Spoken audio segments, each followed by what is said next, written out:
കൂട്ടുകാരെ നമുക്കൊന്ന് കുറച്ച് കണക്ക് പഠിച്ചാലോ. നമ്മുടെ റാങ്ക് ലിസ്റ്റിൽ വരുന്ന മിക്ക ഉദ്യോഗാർത്ഥികളും കോർ സബ്ജക്ട്സുകളായ മാത്സ്, മലയാളം, ഇംഗ്ലീഷ് ഇത് നന്നായി മനസ്സിലാക്കിയിട്ട് വരുന്നവരാണ്. അപ്പൊ തീർച്ചയായും നിങ്ങൾക്കും അതുപോലെ ആകണ്ടേ. അപ്പൊ നമുക്ക് ഇന്ന് കുറച്ച് മാത്സ് പഠിച്ചാലോ. നമുക്ക് നോക്കാം 1/9 എന്ന് പറഞ്ഞാൽ 0.111 ഇങ്ങനെ പോകുന്നതാണ്. അപ്പം ഇവിടെ നമുക്ക് റൂട്ട് ഓഫ് 0.111 എന്ന് പറയുന്നതിന് പകരം എന്ത് എഴുതി കൊടുക്കാം? 0. അതെന്ന് പറയുന്നത് എന്തിന് തുല്യമാണ്? 0.11 ഇങ്ങനെ പോകുന്നതിന് തുല്യമാണ്. റൂട്ട് ഓഫ് 1/9 നമുക്ക് അത് എഴുതി കൊടുക്കാം. മനസ്സിലായോ? അപ്പൊ നമ്മുടെ ഉത്തരം എത്തായിരിക്കും? റൂട്ട് ഓഫ് 1/9 എന്ന് പറയുന്നത് എന്താണ്?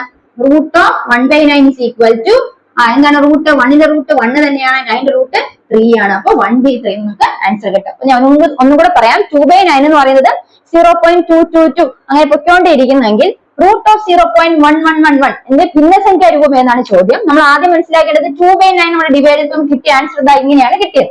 അപ്പൊ 2/9 അതാണെങ്കിൽ നമുക്ക് നോക്കാം 1/9 എത്രയാണെന്ന് നോക്കാം. അപ്പൊ 1/9 എന്ന് പറഞ്ഞാൽ 0.111 എന്ന് പോകുന്നതാണ്. അപ്പൊ നമ്മൾ ചോദ്യത്തില് റൂട്ട് ഓഫ് 0.111 ഇങ്ങനെയാണ് തന്നിരിക്കുന്നത്. അപ്പൊ നമുക്ക് എന്ത് ചെയ്യാന്? അതിന്റെ റൂട്ട് എന്ന് പറയുന്നത് എന്ത് ചെയ്യാനാ? 1/9 റൂട്ട് തന്നെ എഴുതാം. കാരണം 1/9 എന്ന് പറയുന്നത് ഇത്രയാണ്. 1/9 റൂട്ട് ആണ് ഇതിന് തുല്യം എന്ന് എഴുതി. അപ്പൊ 1/9 റൂട്ട് എന്ന് പറയുന്നത് എന്താണ്? Root of 1/9 is equal to 1ന്റെ റൂട്ട് 1 ആണ്, 9ന്റെ റൂട്ട് 3 ആണ്. നമ്മൾ ആൻസർ എന്ത് കിട്ടി? റൂട്ട് ഓഫ് 0.111 ഭിന്നസംഖ്യ രൂപം ഏതെങ്കിലും ഉത്തരം ഏതാണ് ഉത്തരം? 1/3 ആണ് ഉത്തരം. ക്ലിയർ ആയോ?